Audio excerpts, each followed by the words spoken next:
Generalidades de criminología.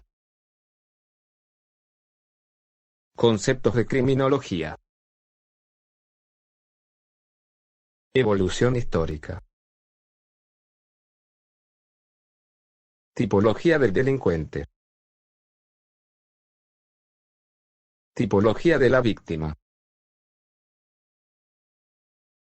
Concepto de criminología. Tengan buenos días, mi nombre es Diana, y este día estaré exponiendo acerca de los conceptos generales de la criminología, es decir, las diferencias entre criminología, criminalística, criminalidad y crimen. Al hablar de criminología podemos definirlo como la ciencia que estudia al delincuente. El método que estudia la criminología es el método experimental, y también el método estadístico, entre otros. Ahora bien, al hablar de su objeto de estudio, es el estudio del fenómeno criminal, su prevención y asimismo su tratamiento. Como toda ciencia debe de auxiliarse de otras, dentro de las ciencias que la integran podemos mencionar la antropología, la psicopatología, psiquiatría, sociología, entre otras. La criminología ha tenido diferentes denominaciones, entre las cuales podemos mencionar la sociología criminal. La sociología criminal, que viene a ser el estudio de las causas sociales de los delitos. También se habla de antropología criminal. En esta César Lombroso destacó el estudio del hombre criminal desde el punto de vista de la antropología. Otra denominación sería la biología criminal. Esta se logró fundiendo la antropología, psicología y psicopatía en una sola ciencia. Al hacer un estudio de la criminalística diferente de la criminología, esta viene a ser la descripción del comportamiento criminal, es decir, es el cómo se investiga. A la criminalística le interesa procesar lo que la criminología le provea, es decir, es el procesamiento de la evidencia en las diferentes escenas criminales. En cambio, la criminalidad la podemos definir como el conjunto de todas las acciones punibles dentro de un ámbito tempo-espacial. La criminalidad no debe de ser confundida con el delito, ya que se sabe que el delito es el comportamiento personal, típico, antijurídico y culpable, merecedor o no de pena.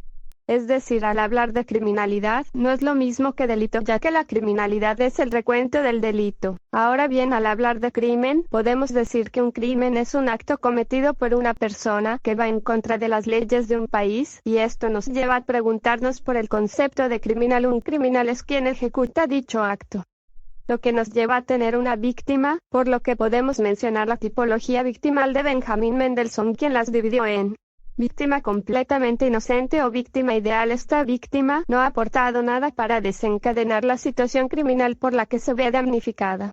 Víctima de culpabilidad menor o víctima por ignorancia, víctima tan culpable como el infractor o víctima voluntaria, víctima más culpable que el infractor, víctima más culpable o víctima únicamente culpable. Gracias por su atención. Buenos días. Como primer punto hablaremos de la naturaleza de la criminología, siendo esta una ciencia empírica e interdisciplinaria. El carácter interdisciplinario obedece a que el análisis científico del crimen, como comportamiento individual y como hechos sociales, requiere de una pluralidad coordinada de enfoques, ya que cada uno contribuye desde su particular óptica a un diagnóstico global, totalizados del fenómeno delictivo. La criminología, como cualquier ciencia social, aspira al logro de 4 niveles de conocimiento de ambiente creciente. El primer nivel es descriptivo. Este pretende en primera instancia detallar las condiciones en que se produce el comportamiento delictivo y las reacciones sociales frente a ellos. El segundo propósito es explicativo, para cuyo logro ordena los hallazgos que describen la aparición del fenómeno delincuencial. El tercero nivel es predictivo, con la finalidad de favorecer o dificultar el comportamiento delictivo. En última instancia, la criminología tiene una vertiente aplicada, cuyo propósito es intervenir sobre los factores relacionados con la delincuencia, todo con el fin que esos comportamientos reduzcan a gran escala para la sociedad. ¿Y por qué la criminología es empírica? Porque la criminología se basa más en hechos y observación que en opiniones. Hay historia de la criminología, pero no así de la criminalidad. Los grandes objetivos que las ciencias normativas trataron de alcanzar, y se dio durante la Antigüedad y la Edad Media, tal fue la importancia que se dio a esos problemas, que ilustres filósofos de la época dieron su opinión al respecto del problema de los delincuentes y el castigo que a estos se le debieran de aplicar. Para mencionar algunos de los filósofos tenemos a Hesiodo, Pitágoras, Heraclico, Protagoras, Sócrates, Platón y Aristóteles. Lo que sí faltó en esta época fue el sentido científico realista, que es un presupuesto para la investigación criminología. Por falta de este sentido científico realista, no se pudo coleccionar sistemáticamente las experiencias. Vamos a mencionar los aportes de los precursores a partir del siglo XV e iniciaremos con Tomás Moro. Sostiene la tesis de la conexión del crimen con la estructura de la sociedad, destacando lo económico y la pobreza. Esto es bajo la perspectiva de la estructura de la sociedad, definida como el conjunto de personas que portan elementos culturales comunes, en razón de haber adoptado como suyas las normas, principios, valores y creencias de su época. Y quienes no las respetan caen en el delito. Critica la irracionalidad, la arbitrariedad y crueldad de las leyes penales y procesales.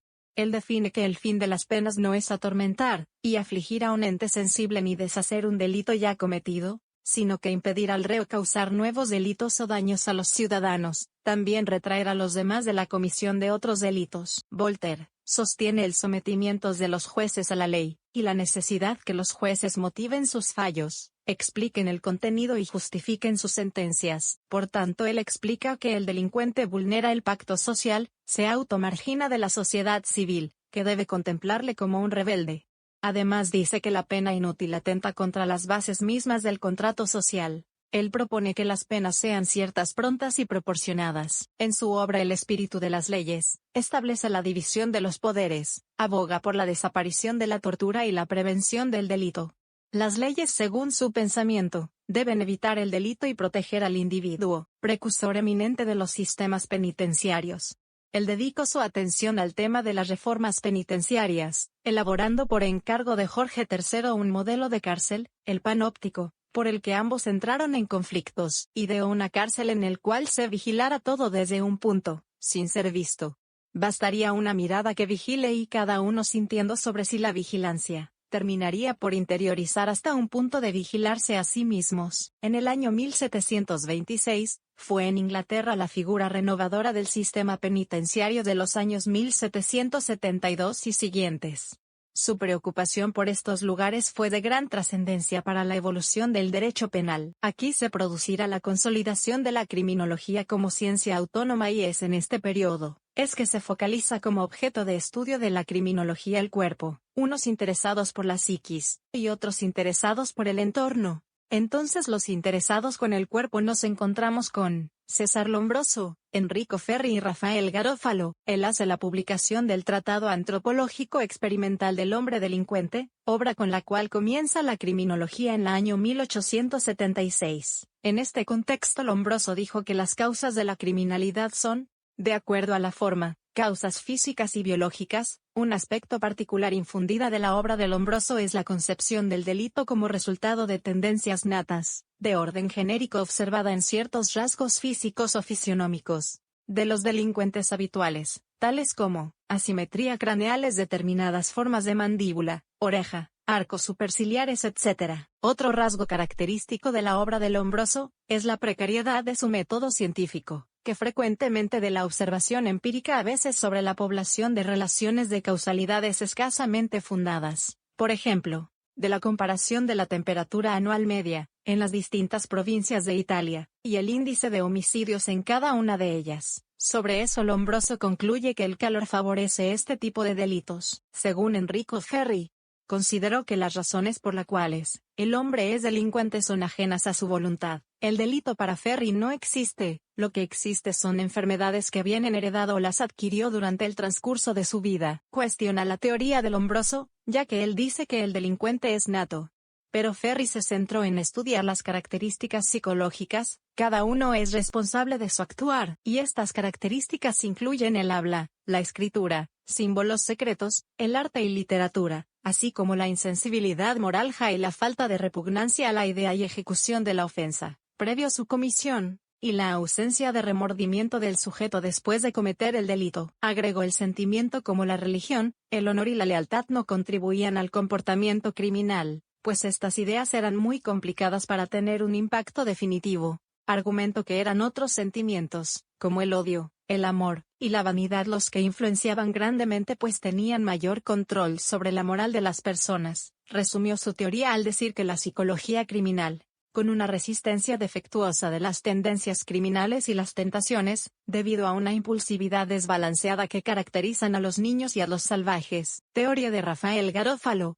Para Garofalo, el hombre delincuente responde a un modelo deficiente psíquico o moral de carácter hereditario, falta de sentimientos altruistas, e incapacidad para vivir en sociedad. Además defiende el bien de la sociedad por encima de todo, aunque para ello hubiese que eliminar a los individuos, causante del mal común, incluso su raza. Garofalo crea la teoría de la terribilidad para sancionar al autor de un delito. Esta teoría es la perversidad constante y activa que hay que temer de parte del delincuente. Esta teoría es criticada por Arturo Rocco, porque dice la temibilidad no es característica del autor sino, más bien es repercusión social de esa característica, y que existe la peligrosidad.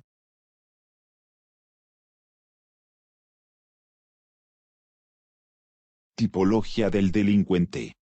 Buenos días, mi nombre es Luis Mario y voy a exponer la tipología del delincuente según Cesare Lombroso.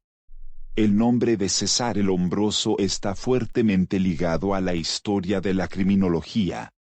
Su clasificación de los criminales fue, durante mucho tiempo, la principal herramienta para establecer el perfil de los delincuentes. Cesare Lombroso, médico y antropólogo de formación, es considerado el padre de la criminología. Su obra Tratado Antropológico Experimental del Hombre Delincuente se asume como la primera compilación sistematizada en esta área. Junto con Enrico Ferri y Raffaele Garofalo, fue uno de los grandes representantes de la criminología primigenia o criminología positivista. El pensamiento de Cesare Lombroso estuvo fuertemente influenciado por las teorías de Darwin. En este sentido, Lombroso llegó a decir que los criminales eran el eslabón perdido, un ser que estaba en un punto intermedio entre el simio y el hombre. Lo más destacado de la obra de Cesare Lombroso fue su clasificación de los criminales. Los dividió en criminal nato, delincuente loco moral, delincuente epiléptico, delincuente loco, delincuente pasional y delincuente ocasional. Veamos cómo definió cada una de esas categorías. Para Cesare Lombroso era posible determinar si alguien era delincuente analizando sus características corporales.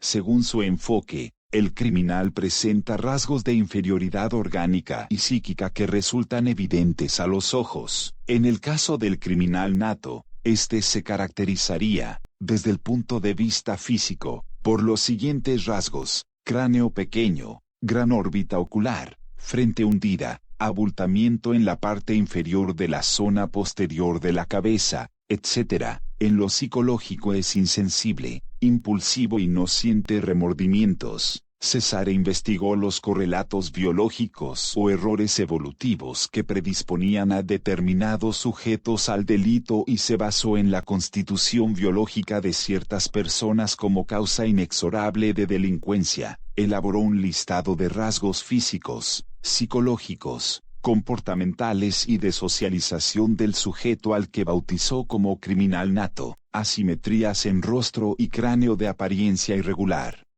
escaso desarrollo de las partes orbitales y frontales, asimetría facial y sobredesarrollo mandibular, orejas grandes y brazos más largos de lo habitual, vista aguda y frente hundida, menor sensibilidad al dolor y al tacto, carencia de sentimientos altruistas, gran impulsividad, tendencia a los vicios: bebida, tabaco y drogas. Según Cesare Lombroso, el delincuente loco moral rara vez está internado en centros de atención psicológica especial. En cambio, con frecuencia se le encuentra en las cárceles y los prostíbulos. Son astutos, antipáticos, vanidosos y egoístas. Desde el punto de vista físico, se parecen al criminal nato en su mandíbula prominente. Su rostro muestra varias asimetrías. Sin embargo, en este caso no es fácil identificarlo por su apariencia. sino por su comportamiento, simulan locura y desde la infancia podemos identificar en ellos esta forma de ser. El cráneo de estos sujetos tiene una capacidad igual o superior a la normal, y no presenta diferencias con los cráneos normales. No usan tatuajes ya que saben que por ellos pueden ser identificados. Son personas antipáticas, poco sociales, son personas bastante excitables y crueles, tienden a ser perezosos en el trabajo de peso de igual o mayor a la normal. Delincuente epiléptico para Lombroso. La epilepsia era una señal de criminalidad. Esta podía manifestarse de la manera habitual, con ataques, o darse sin ninguna manifestación aparente. En ambos casos, hablaríamos de uno de los delincuentes más peligrosos. Se caracterizarían por ser vagos, amantes de los animales, destructivos y vanidosos. Lombroso también señala que tendrían tendencia al suicidio y que, junto con los locos morales, son los únicos que buscan asociarse para delinquir. Muy violentos, destructivos, tendencia al suicidio, cambios de humor, amnesia, vanidad. César el Lombroso distingue entre los locos delincuentes y los delincuentes locos. Los locos delincuentes son enfermos que no razonan y no son responsables de sus actos. Los delincuentes locos, en cambio, cometen un delito y luego enloquecen en la prisión. Indica que hay tres tipos de delincuentes locos: el alcohólico, el histérico y el matoide. El primero es el que se embriaga y comete delitos.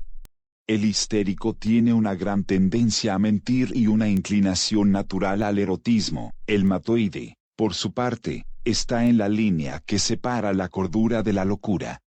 Delinquen por impulso. Alcohólico extraña apatía e indiferencia, violencia, histérico más común en mujeres bipolares, egocentrismo social, intelectual, afectivo, mentirosos, se idolatran ellos mismos. Matoides son altruistas, éticos, ordenados, trabajadores, escriben de forma impulsiva, delirio de persecución. El delincuente pasional actúa por impulso y está movido por pasiones nobles. Las pasiones bajas están reservadas únicamente para los delincuentes comunes.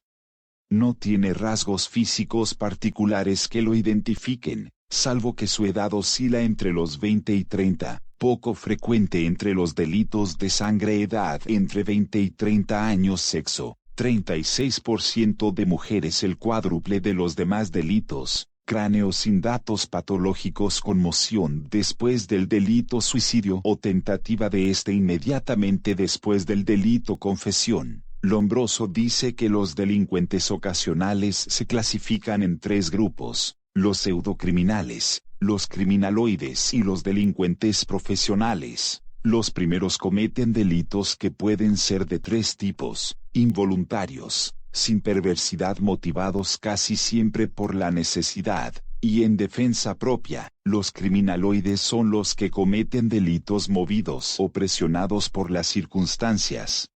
En condiciones normales, no los cometerían, aunque tengan cierta predisposición a ello. Finalmente, los delincuentes profesionales son aquellos que combinan actividades legales con delitos. La teoría y la clasificación de criminales de César el Lombroso se mantuvo vigente por un tiempo, pero luego fue radicalmente revaluada. Aparecían serias deficiencias en los diferentes contrastes que se intentaron utilizando el método científico. También, por momentos, se tornaba peligrosa, incitaba al prejuicio y a veces propugnaba por la eliminación definitiva del criminal. Gracias por su atención. Buenos días, soy Marlon Stanley. Tipología victimal de Benjamin Mendelssohn. Mendelssohn sostiene que existe una relación inversa entre la culpabilidad del agresor y del ofendido, es decir que si uno de estos dos sujetos tiene mayor culpabilidad, entonces el otro será menos culpable. La tipología victimal de Benjamin Mendelssohn clasifica a las víctimas de la siguiente forma: víctima completamente inocente o víctima ideal. Esta víctima no ha tenido ninguna culpa del suceso o hecho y nada ha aportado para desencadenar la situación. Víctima de culpabilidad menor o víctima por ignorancia. Esta víctima desencadena el hecho por un impulso no voluntario y tiene cierto grado de culpa en su propia victimización. Víctima tan culpable como el infractor o víctima voluntaria. Aquellas que cometen suicidio echándolo a suerte, suicidio por adhesión. Eutanasia, donde la víctima solicita ayuda para morir, pareja que pacta el suicidio. Víctima más culpable que el infractor. Víctima provocadora. Esta víctima atrae por su propia conducta a que el delincuente cometa el ilícito penal. La conducta realizada por la víctima crea y favorece la conclusión final del hecho. Víctima por imprudencia. Desencadena el hecho por falta de control. Víctima más culpable o víctima únicamente culpable. Víctima infractora. En este caso, el agresor se convierte en víctima. Aquí el autor se refiere a la legítima defensa, en la que el sujeto realiza un ilícito penal para defenderse. Víctima imaginaria. Son aquellas personas que debido a factores de naturaleza biopsicosocial, van a creerse víctimas de un delito del que, en realidad, no lo son. Como ejemplo de este tipo, podemos citar a personas que presentan enfermedades mentales. Víctima simuladora. Estas víctimas son las que tienen algún tipo de interés, ya sea propio o ajeno. Un ejemplo podría ser el de aquella persona que pretende cobrar un seguro, haciéndose pasar por víctima de una situación catastrófica que no vivió.